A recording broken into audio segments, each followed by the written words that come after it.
Hai, saya Nur Nabihah Arisha Bella dan ini adalah video resume saya.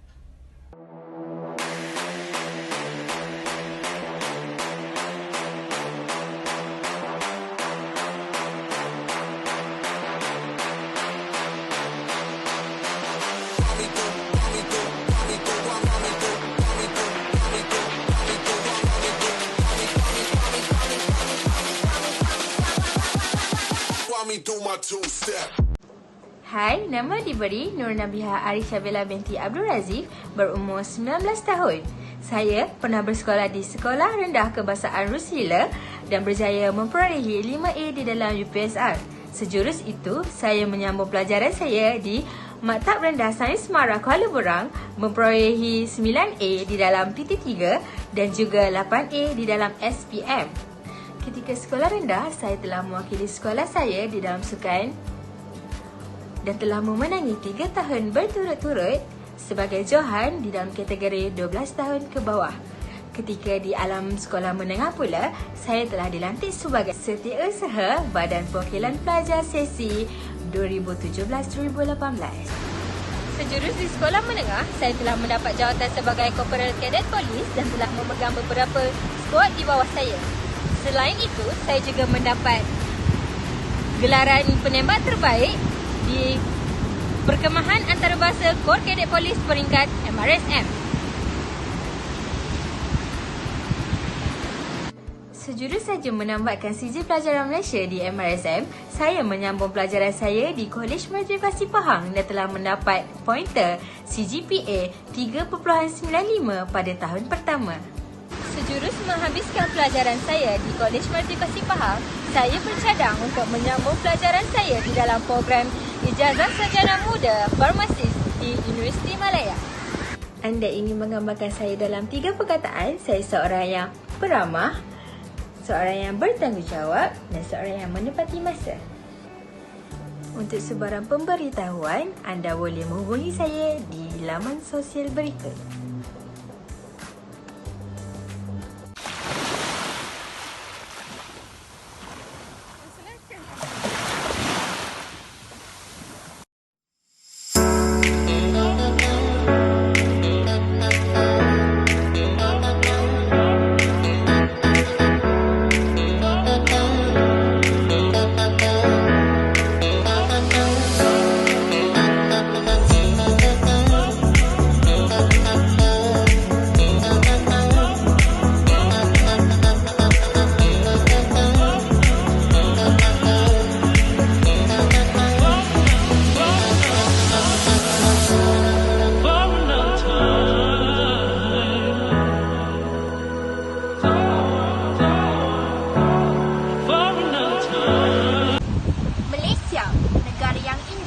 Aman dan sejahtera. Malaysia ialah salah sebuah negara yang mengamalkan sistem demokrasi berparlimen di bawah pentadbiran Raja Berperlembagaan dengan Seri Paduka Baginda Yang di-Pertuan Agong sebagai Ketua Negara. Demokrasi berparlimen bermaksud sistem pemerintahan yang dijalankan secara perwakilan.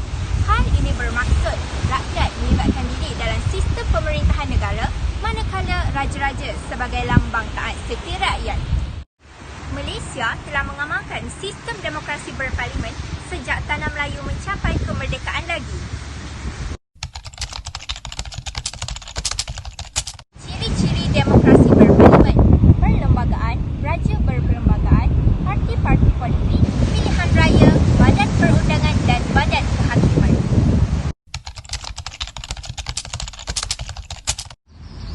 Pilihan raya ialah proses memilih wakil rakyat untuk memerintah sama ada pada peringkat negeri atau persekutuan. Pemilihan ini dilakukan secara sulit, iaitu dengan menggunakan prosedur dengan telus dan cukup teratur. Pengiraan undi dibuat secara terbuka dan keputusannya direkodkan. Calon yang mendapat undi terbanyak dikira sebagai pemenang. Seterusnya, pilihan raya merupakan ciri penting sistem demokrasi berparlimen di Malaysia.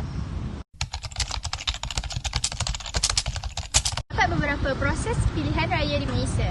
Yang pertama, yang kedua, Yang ketiga. Yang keempat. Yang kelima. Dan yang keenam. Yang ketujuh. Yang ke-8. Dan yang terakhir, pengumuman keputusan pilihan raya oleh Pegawai Pilihan Raya. Seterusnya, amalan kebaikan demokrasi berparlimen. Yang pertama, taat setia rakyat yang tak berbelah bahagi kepada pemimpin yang dipilih. Yang kedua, sistem kesikapan pentadbiran dapat melahirkan negara yang sistematik. Yang ketiga, dapat melahirkan rakyat yang mempunyai hak bersuara, hak berpolitik dan juga berpersatuan. Yang terakhir, dapat mengukuhkan perpaduan dan menjamin kestabilan politik negara.